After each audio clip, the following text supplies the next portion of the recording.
geesiyaasha ciidamada xoogga dalka Soomaaliyeed qaybta 6aad ayaa maalintii labaad biyo dhaamin u sameeyay qoysaska danyarta ee ku nool kaamamka ku yaala duleedka waqooyiga magaalada Baydhabo. Kaamamka Xanaana 2 ee magaalada Baydhabo ayaa waxaa ku nool qoysas danyar abaarta soo barakicisay kuwaas oo baahi u qaba raashinka iyo biyaha. Taliyaha qaybta 6aad ee ciidanka xoogga dalka Soomaaliyeed Sare Guuta Maxamed Sheekh Cabdullaahi Ciirow markuu arkay baahida biyarida ee haysata qoysaska danyarta ayaa amar ku bixiyay in gurmad biyo dhaamina loo sameeyo doorkii ciidanka gurmad looga qayb qaato. qoysaskii danyarta ahaa ee labada booyidood ee biyaha loo geeyay ayaa ugu mahadceliyay taliska qaybta 6aad gurmadka biyo dhaaminta ay u fidiyeen. alxamdulillah ilaahay ama hadla biyo ka dharagni ilaahay ama hadla hanu oo manaalni oongana dilay geek biyo ka dharagni mahad ishukro ilaahay ama hadla alxamdulillah siin mahadnagi ilaahay ama hadla alxamdulillah qarabni ilaahay ama hadla shukrullah mahad ishukrini latin idan kan mahadini ilaahay dawda alxamdulillah shukri lillah hatana gargaar sinka faraan may baeedan ka faraasagna bi ona nageysi oo nageysan ciidamada militariga qaybta 6aad ya biyaha nageysan alxamdulillah walka oo manay eediyatiisiin baraga haytan yan ka mahadsin boqoltume fartan ka salaamin yoona niishaani dibaqabni biyana waa dib shoko jarni qaybta 6aad biiniishaanti dawladda saasa ilaahay inka mahadiyaan ayoonka mahadiyaan asantiin oo manayni biiniishaantan hadiya kalatiin horti oo manahay eedan ku wabnigeeke walka liibani eedan la baro aysidi mee adoo seento ayni talaska qiibta 6aad biiniishaani ka mahadsanyi an ka mahadiyaan mahadda koodna iska le ilaahay dawlaha iska le horta oon ay abaare arlaada ka jarti ilaahay mahadle amaysiin ka mahadiyaan ciidamka qaybta 6aad biiniishaanti biyo bacda horta lanki biyaha isoo barigal ka haysada meel biibla kuway horta barigalba male baadidi abaare ka dheedi gaajo taala badar humidheedi ma doorta jirgaamadiisa da kun shilin lama kun shilin noo gadaa hadda geeka may mahad ka haysane ciidanka hooga dalka qaybta 6aad intii lambeedo biyaana niishaani jirgaankii lankisa da kun shilin noo ka beeray geeka inay aragtay beesadii noo qaaday luwaysanya ila ka hayna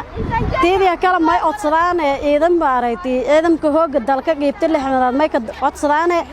anay aragtay dadkii baadiyaha ka barakahi oo dhibaataysan gaajaysan jirgaankan haysan digsidan haysan balaaskan haysan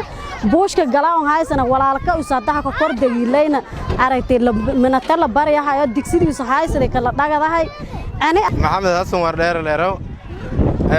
kaamka boora malooyina qaybtaan ana tu qaybtu wagooy ma sinin inta biibinka deegan baraka hortaba degnaaya tan baraka horle aninka sii darsami aradade horta baad egis wujay biyo ba dhiblinka jari beer jiron qorshe watin iskiliyarde ya qaybta arda jirgaan anta laga baa jirgaan ku kala ku buyo miyaala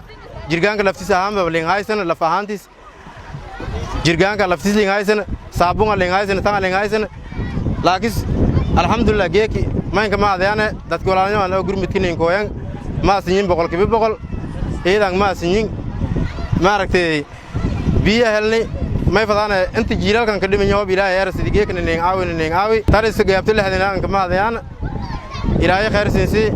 idaawada la siin gobada ma sintin boqol qabna geega alxamdulillah biisa jirgaasa dukuwan noo gaday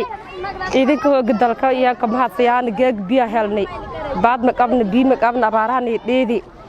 ma hadalka qabna mana tanfaan ma qabna singeerka ma qabna baad ma qabna alaabta ma qabna jirgaame ma qabna heed maynin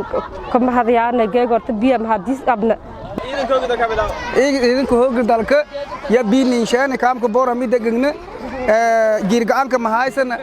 ilaahay ma hadle hunguruga ma haysan jirgaanka naftiisa dukunana noo gaday alxamdulillah ilaahay inka mahadna geega idinkaas niishaani bi geega walka dherigi wa imbaahna jiilala nahay abaarana hayta ilaahay ma hadle geega inka mahad eliyaan biyani niishaani wa imbaahna ilaahay ma onta naftitiidi ma haysan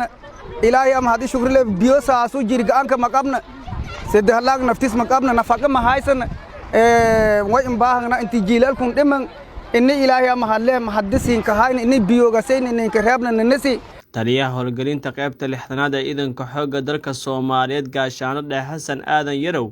ayaa ka hadlay maalintii labaad biyo dhaaminta ay u sameynayaan qoysaska abaarta soo barakicisay iyo kuwii hore ugu noolaa kaamamka oo biyo yari baahsan ay haysato. Alxamdulillah guud ahaan ciidamada xoogga dalka Soomaaliyeed gaar ahaan qaybta lixdanaad يا ظروفك جرى مقالة بيدو مدي أرقدي يا ما يكدقني نامس وفي سبيل الله إذا تكون عيالكم مساكين تقول دباتيسن وصومالي ده قرب كان يا ما يكدقني يبي نامس نصوبنا ولا يتبرتان هاي يعني والقصة عمركم نقول نون نقول بدانا كلي حتى ودنا ما ينقطع يبي نامس كاس نصوبنا الحمد لله قولي سني قف قصة هلا كرو والبرشة والوالبن باهنين عيالكم حتى كراهيان دباتيسنين باهنين أومنين أردنين ولا يلنقوا بذكر لنقول ولا ينقوا بذكر ويلكم هذا وين نون ولا يساعد كل يساعد غرشة أنا ما يبغى إني ولا يودن إذا ماذا حق الدلك الصوماليات إني تكون لمدان الله وعمان يوم أذوق ربايان ودهان حتى ولا يمركز تبرتيو raashinka iyo amaha yang naadini hagooyan oo dadku ka deeqan masaakiinta walaa tara koranka taran hatta si biyo ororahay yaatan walkas oo gacantaan galna in dirsin yana go'aankan waxaad dareemaysaa marka aad ku sugan tahay duleedka magaalada Baydhabo in biyo yaraan baahsan ay ka jirto kaamka ku yaala duleedka magaalada Baydhabo halkan aan ku suganahay waa kaamka Hanana 2 waxa soo gaaraya qoysas horle oo abaartu ay soo barakicisay waxa maalinkii labaad biyo dhaamin gurmada u sameeyay taliska qaybta lixdanaad ee ciidanka xoogga dalka Soomaaliyeed Faysal Daay Hussein idaacada codka ciidamada qalabka sida duleedka magaalada Baydhabo